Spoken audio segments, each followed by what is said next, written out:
أعوذ بالله السميع العليم من الشيطان الرجيم من همزه ونفخه ونفثه بسم الله الرحمن الرحيم وما قدر الله حق قدره والأرض جميعا قبضته يوم القيامة والسماوات مطويات بيمينه سبحانه وتعالى عما يشركون سبحان ربك رب العزة عما يصفون وسلام على المرسلين والحمد لله رب العالمين۔ محترم معزز سامعین کرام، اس آیت مبارکہ سے پہلے اللہ سبحانہ و تعالی نے یہ بات ذکر فرمائی ہے کہ یہ مشرکین دعوت دیتے ہیں اور کہتے ہیں کہ ہمارے معبودوں کی عبادت کرو۔ نبی علیہ السلام سے کہلوایا گیا کہ آپ یہ بات فرما دیں، اے نادانوں، اے جاہلوں، بے خبروں، کیا میں اللہ کو چھوڑ کے تمہاری بات مان لوں اور جو تمہارے معبود ہیں یا اللہ کے علاوہ جن کو بھی معبود بنایا گیا ہے ان کو اپنا معبود بنا لوں؟ جبکہ مجھے تو اللہ ذوالجلال والاکرام نے یہ حکم فرمایا ہے کہ اگر میرے ساتھ کسی کو شریک بناؤ گے تو تمہاری زندگی بھر کی پونجی برباد ہو جائے گی، تمہارے سارے اعمال ختم ہو جائیں گے۔ لَئِنْ أَشْرَكْتَ لَيَحْبَطَنَّ عَمَلُكَ وَلَتَكُونَنَّ مِنَ الْخَاسِرِينَ۔ میرے اللہ کا حکم یہ ہے بَلِ اللَّهَ فَاعْبُدْ وَكُن مِنَ الشَّاكِرِينَ کہ اللہ کی عبادت کرو اور اللہ کا شکر ادا کرو۔ اللہ اکبر کبیر۔ اس کے بعد اللہ سبحانہ و تعالی نے اپنی قدرت کاملہ کا اظہار فرمایا ہے اور شرک کی جو اصل بنیاد ہے، اصل سبب ہے، اس سے آگاہ کیا ہے۔ چنانچہ ارشاد فرمایا وما قدر اللہ حق قدرہ کہ انہوں نے اللہ رب العزت کی قدر شناسی کی ہی نہیں، ان کو اللہ کے مقام اور مرتبے کا علم ہی نہیں، اللہ کی قدرت اور اللہ کی قوت کا سے وہ بالکل ناآشنا ہے۔ جو اللہ کے علاوہ دوسروں کی پوجا کرتے وہ دراصل اللہ رب العزت کی عظمت اور اللہ رب العزت کی کبریائی سے بے خبر ہیں، آگاہ ہی نہیں۔ اللہ کی ایک کبریائی کا تصور ذہن میں ہو کہ اللہ بڑا ہے، اللہ سب سے بڑا ہے، واقعتاً بڑا ہے، تو پھر باقی مقابلے میں سارے ہیچ نظر آتے ہیں، کمزور نظر آتے ہیں، مجبور اور مقہور نظر آتے ہیں۔ اور یہی وہ بات ہے جو حضرت نوح علیہ السلام نے اپنی قوم سے کہی۔ نوح علیہ السلام نے سورۃ نوح پڑھ کے دیکھے، نوح علیہ السلام نے قوم کو شب و روز، دن کو بھی رات کو بھی، مجموع میں بھی اور تنہائیوں میں بھی، فردن فردن مل کے بھی اللہ رب العزت کی وحدانیت کی دعوت دی، لیکن وہ قوم حضرت نوح علیہ السلام کی آواز پر لبیک نہ کہہ پائی، سوائے چند افراد کی۔ اللہ رب العزت کے یہ پیارے پیغمبر اس وقت فرماتے ہیں مَا لَكُمْ لَا تَرْجُونَ لِلَّهِ وَقَارًا، مَا لَكُمْ لَا تَرْجُونَ لِلَّهِ وَقَارًا، اور تمہیں کیا ہو گیا ہے، کیا ہو گیا ہے تمہیں کہ تم اللہ رب العزت کی قدر اور اللہ رب العزت کی عظمت سے آگاہ ہی نہیں ہو، اس کا لحاظ ہی نہیں کرتے، تو یہ تو سمجھو کہ کس کے مقابلے میں کس کی پوجا کر رہے ہو، یہ تو سمجھو کم سے کم۔ حضرت عبداللہ بن عباس رضی اللہ تعالیٰ عنہ اس کا مفہوم بیان کرتے ہیں، ما لکم لا تعظمون اللہ حق عظمتہ ولا تخافون من باسہ ونقمتہ، کہ کیا ہے تمہیں کہ تم اللہ کی عظمت، جس طرح کہ اللہ کی عظمت کا حق ہے اس طرح تم اللہ کی عظمت کا اعتراف ہی نہیں کرتے۔ یہ کہتے ہو اللہ بڑا ہے، لیکن اتنے کہنے سے بات بنتی تو نہیں۔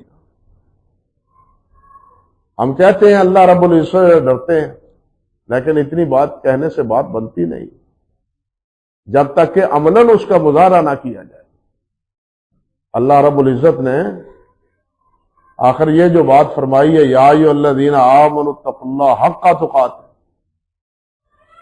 ایمان والو اللہ سے ڈرو جس طرح کہ اللہ سے ڈرنے کا حق۔ ایک حدیث میں بھی آتا ہے، استحیوا من اللہ حق الحیاء، اللہ سے حیا کرو جس طرح کہ اللہ سے حیا کرنے کا حق۔ تو لوگوں سے حیا کرتے، وہ لوگ آ گئے، حاجی صاحب آ گئے، فلاں آ گئے، ہیں ان سے حیا کرتے ہوئے بات چھوڑ دیتے ہو، جگہ چھوڑ دیتے ہو، لیکن اللہ سبحانہ و تعالیٰ تو کسی جگہ بھی غائب نہیں ہے۔ اللہ تعالیٰ تو ہر جگہ ہر چیز کو دیکھتے ہیں اور اس سے آگاہ ہے، ہر چیز اللہ رب العزت کی نگاہ میں۔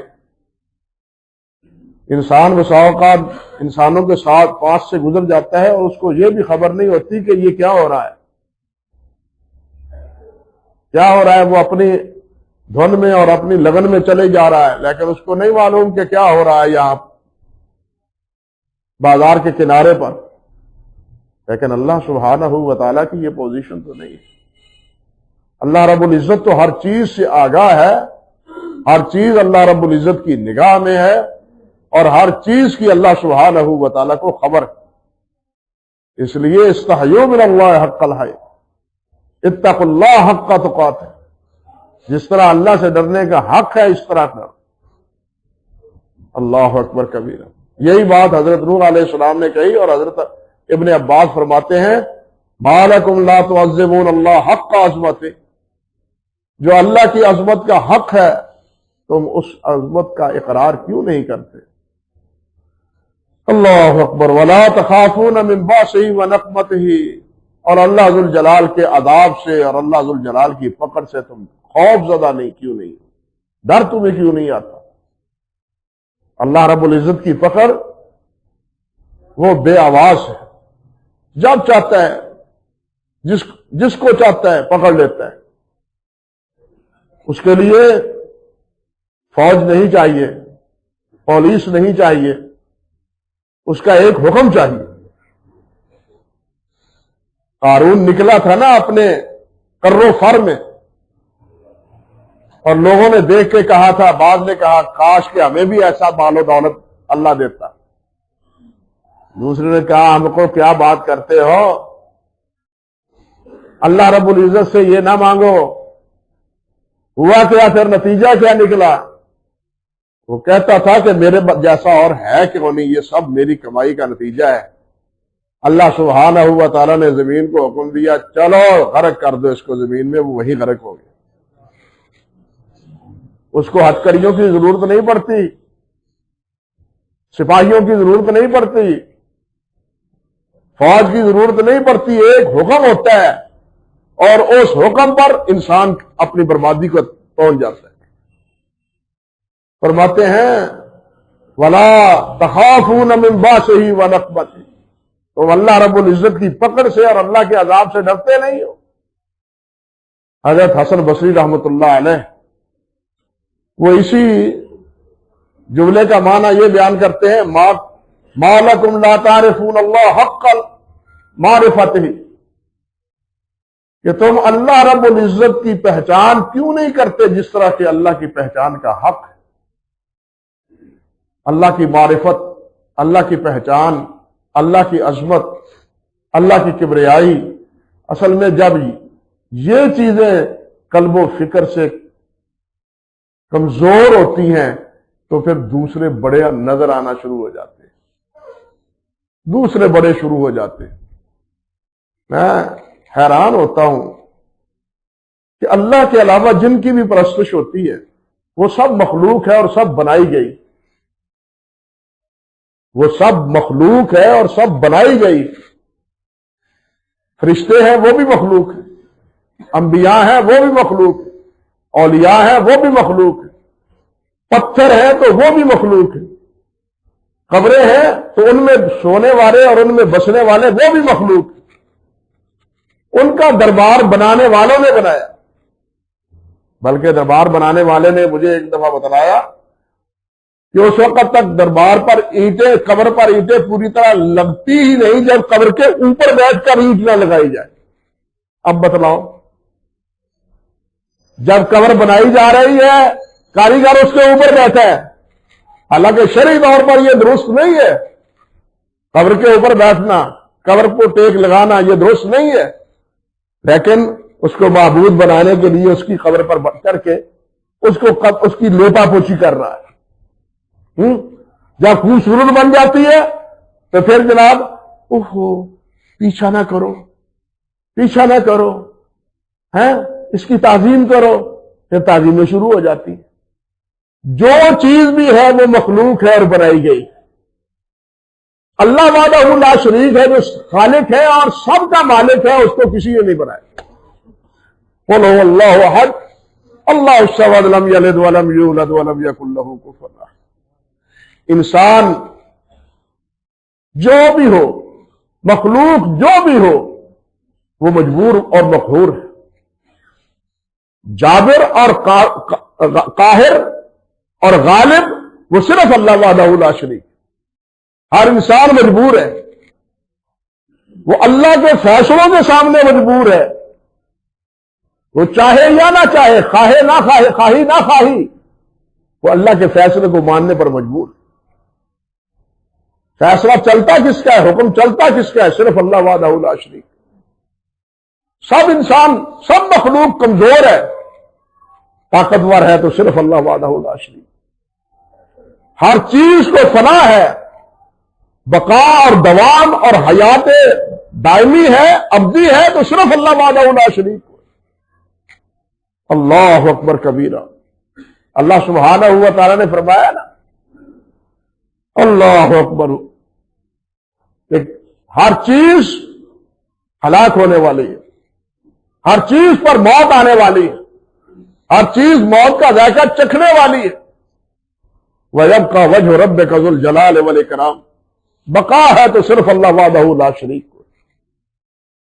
لیکن جو مرنے والے ہیں، اور قرآن مجید میں یہ میں اپنی طرف سے نہیں کہہ رہا، یہ ساری باتیں قرآن مجید میں تفصیلاً موجود ہیں۔ اللہ نے فرمایا ان الذین تدعون من دون اللہ اموات غیر احیاء، جن کی عبادت کرتے ہو یہ مرنے والے، ایک دن فنا ہونے والے ہیں، اپنے اپنے وقت پر مر جائے سب، اور جو آئیں گے بھی وہ بھی مریں گے۔ بقا کس کو ہے؟ زندگی حیات کس کی ہے؟ الحی القیوم کون ہے؟ واللہ اللہ لا الہ الا هو الحی القیوم۔ الحی القیوم ذات وہی ہے۔ اب جو حی القیوم ہے اپنے ہر فیصلے پر قادر ہے، ہر قدرت اس کو حاصل ہے، اس کو چھوڑ کے جو مجبور ہوں، جو اللہ کے فیصلوں کے سامنے سرنگو ہو، جو اس دنیا کو چھوڑنے والے ہو، مرنے والے ہو، کمزور ہو، بتلاؤ ان کی عبادت کر کے کیا ہم نے اللہ رب العزت کی ناقدری نہیں کی؟ اللہ کی کیا قدر پہچانی؟ اللہ کی قدر کے پہچاننے کا مطلب یہ ہے کہ اللہ کے مقابلے میں کسی کی بندگی نہ کی جائے، کسی کی عبادت نہ کی جائے۔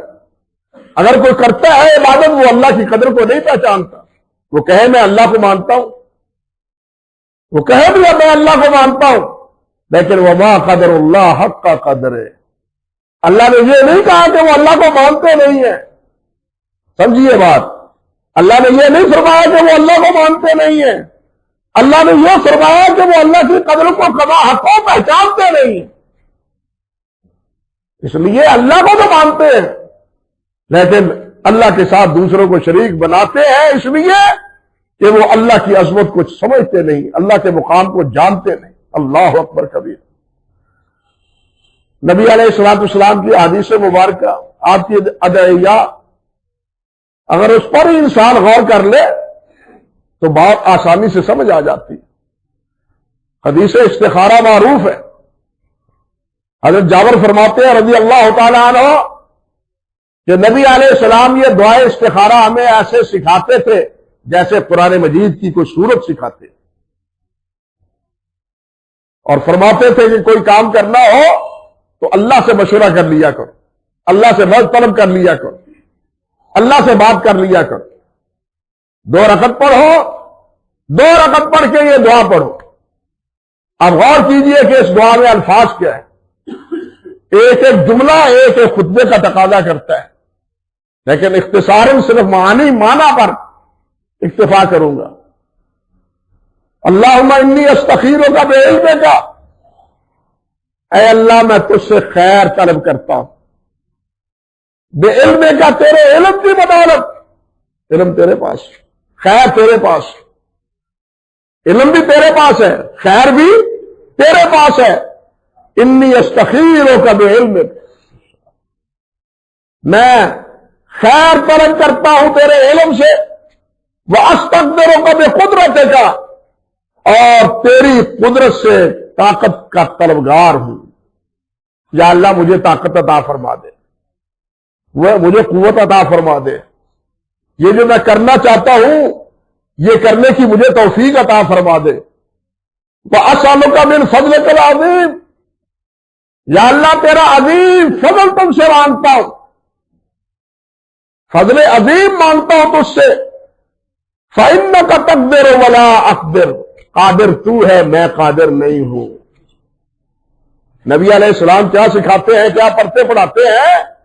فَإِنَّكَ تَقْدِرُ وَلَا أَقْدِرُ، مولا کریم قادر تو ہے میں قادر نہیں ہوں، تو چاہتا ہے جو چاہتا ہے کر گزرتا ہے، تو جو چاہتا ہے کر گزرتا ہے، ہم جو چاہتے ہیں کر نہیں سکتے، وہی کر سکتے ہیں جو تو چاہے۔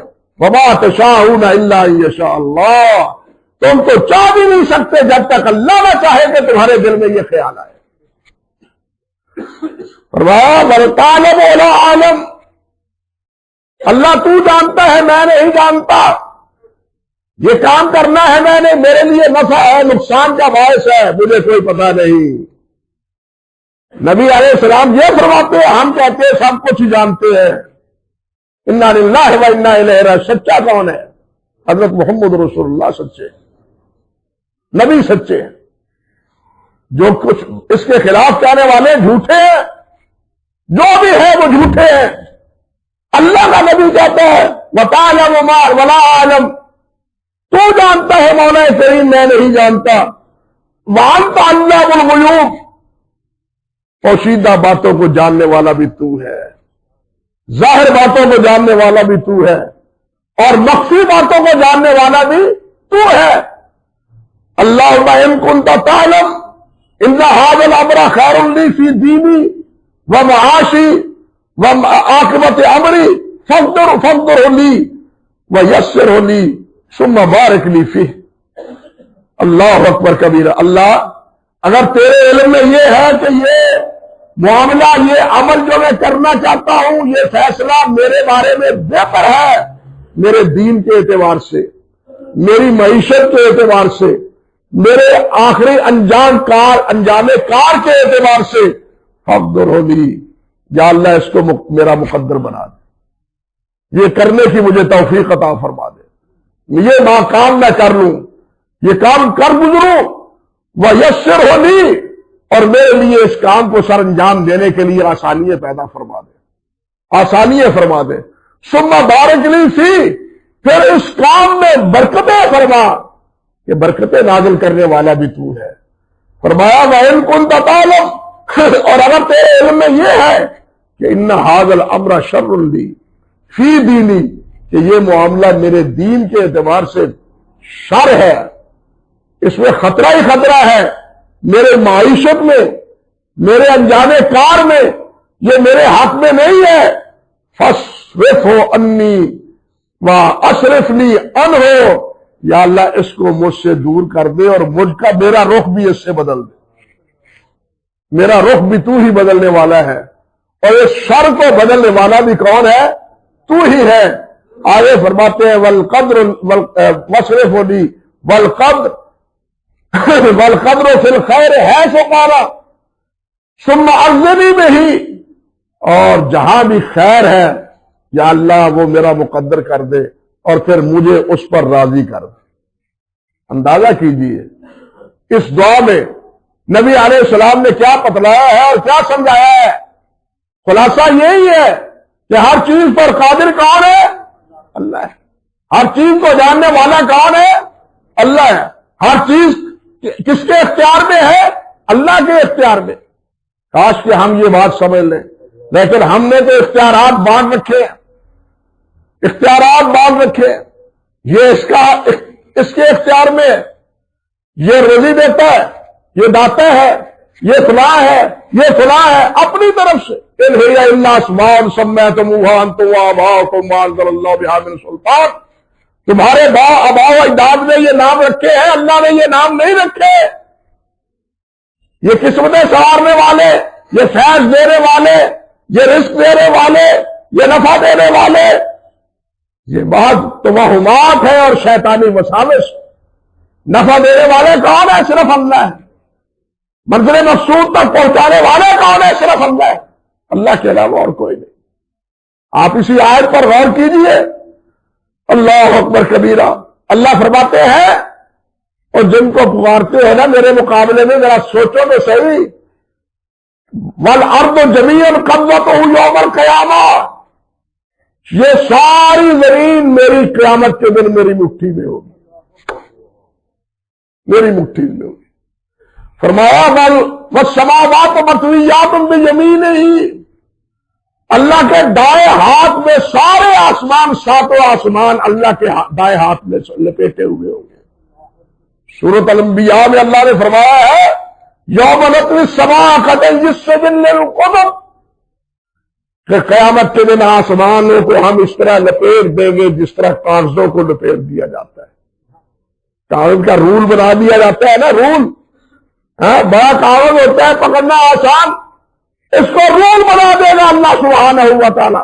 جو آج ہمیں ٹھوس بڑے مضبوط نظر آتے ہیں، ایک نہیں 7 نظر آتے ہیں، اللہ فرماتے ہیں یہ تو میرے دائیں ہاتھ میں ہوں گے، سارے زمین میری مٹھی میں ہوگی۔ اللہ اکبر کبیرہ۔ حدیث سنیے، حدیث میں بھی آتا ہے، حضرت ابو ہریرہ فرماتے ہیں رضی اللہ تعالیٰ عنہ، صحیح بخاری کی روایت ہے، یقبض اللہ الارض ویطوی السماوات، سماوات بیمینہ، کہ اللہ ذو الجلال زمین کو اپنی مٹھی میں لیں گے اور آسمانوں کو اپنے دائیں ہاتھ میں لپیٹ لیں گے۔ ثم یقول، پھر اللہ فرمائے گا انا الملک، میں بادشاہ ہوں، میرے پاس سب کچھ حکمرانی ہے، فیصلے آج میرے ہوں گے۔ کاش کہ یہ بات ہم سمجھیں۔ نماز پڑھتے ہیں، نمازیں پڑھتے ہیں، نماز کی ہر رکعت میں پڑھتے ہیں مالک یوم الدین، لیکن پھر بھی کہتے ہیں کہ فلانا چھڑا لے گا، فلاں چھڑا لے گا، فلاں پہنچ جائے گا۔ کس لیے چندے دیتے ہیں، کس لیے دربار سے جاتے ہیں؟ انا للہ و انا الیہ راجعون۔ اگر کوئی کرے گا بھی تو اس مالک کی اجازت سے کرے گا، منمانی کوئی کر سکتا ہی نہیں۔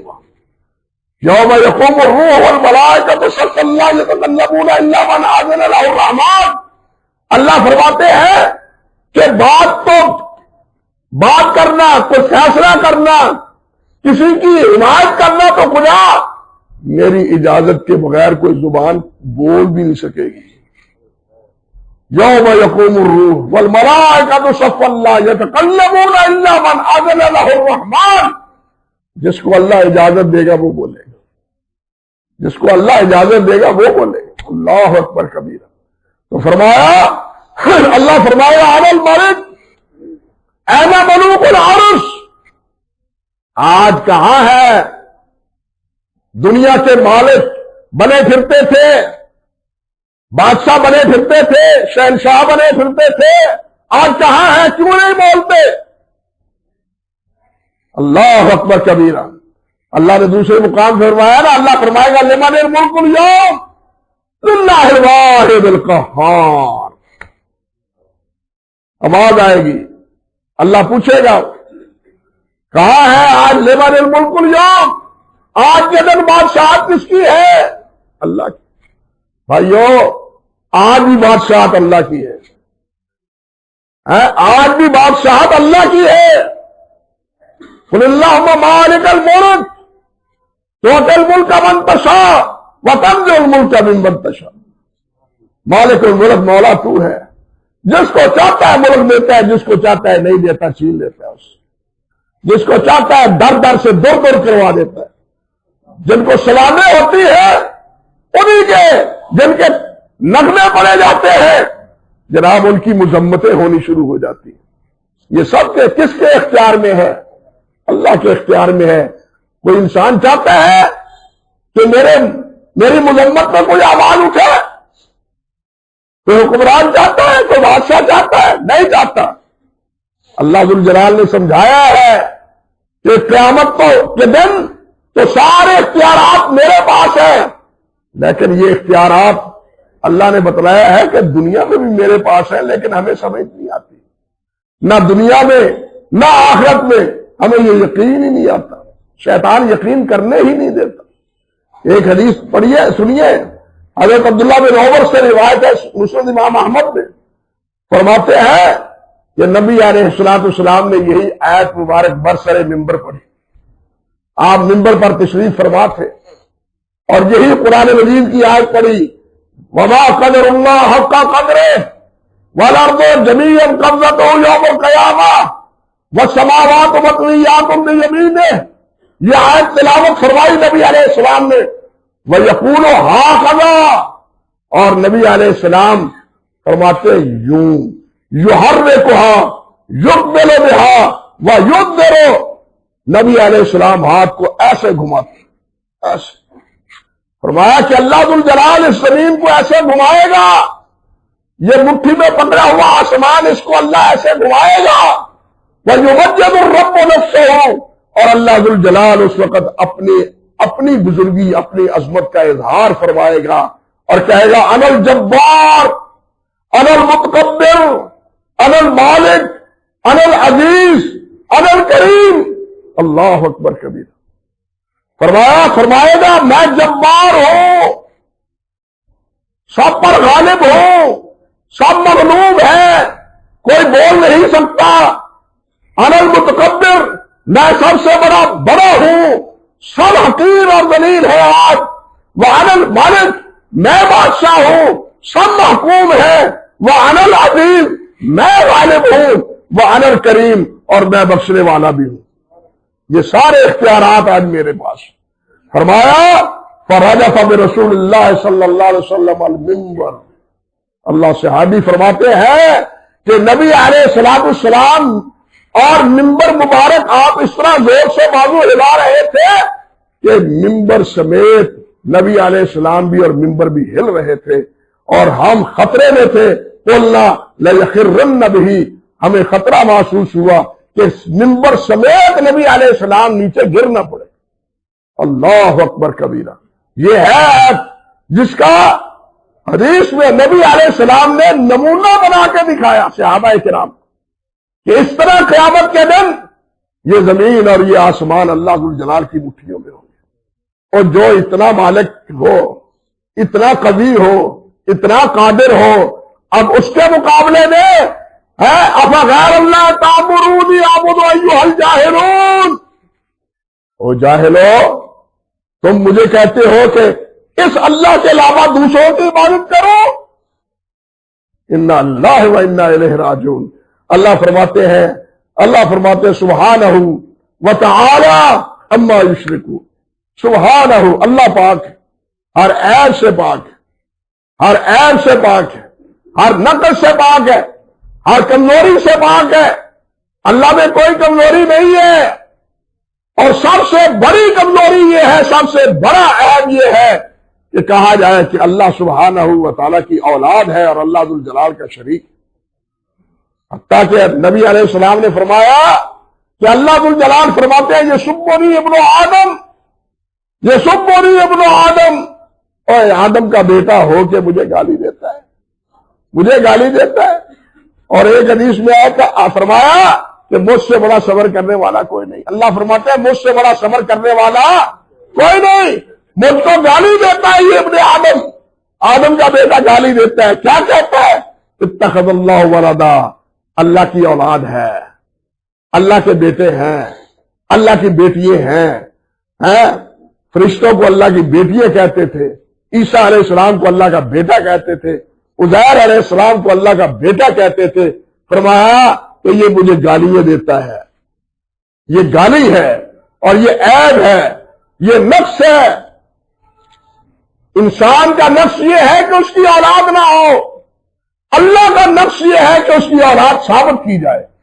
انسان اولاد کے لیے معذور ہے، مجبور ہے، لیکن اللہ کسی کے لیے معذور اور مجبور نہیں۔ اسی لیے فرمایا قل هو اللہ احد اللہ الصمد لم یلد ولم یولد ولم یکن لہ کفوا احد، اللہ جیسا کوئی اور ہے ہی نہیں، اللہ جیسا کوئی اور ہے ہی نہیں۔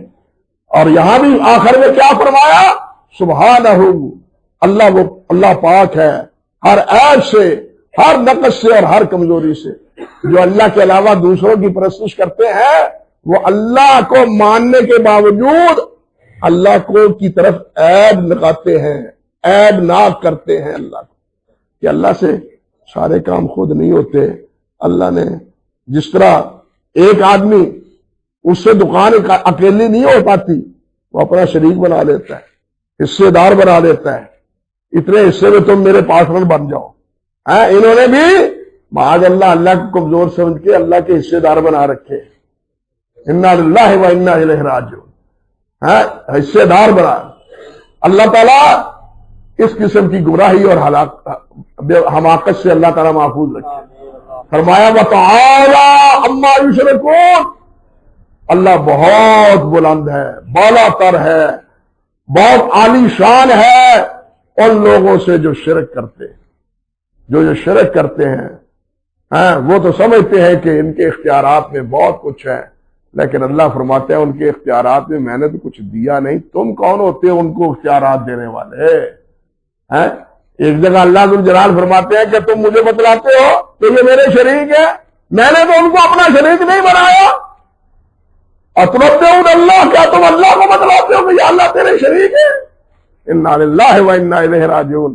اللہ سبحانہ و تعالیٰ اس گمراہی سے ہمیں محفوظ رکھے اور اللہ کی عظمت کو سمجھنے کی توفیق عطا فرمائے۔ اللہ اپنا بندہ ہمیں بنائے رکھے، اللہ تعالیٰ ہمیں اپنی بندگی کی توفیق بھی عطا فرمائے۔ وآخر دعوانا ان الحمد للہ رب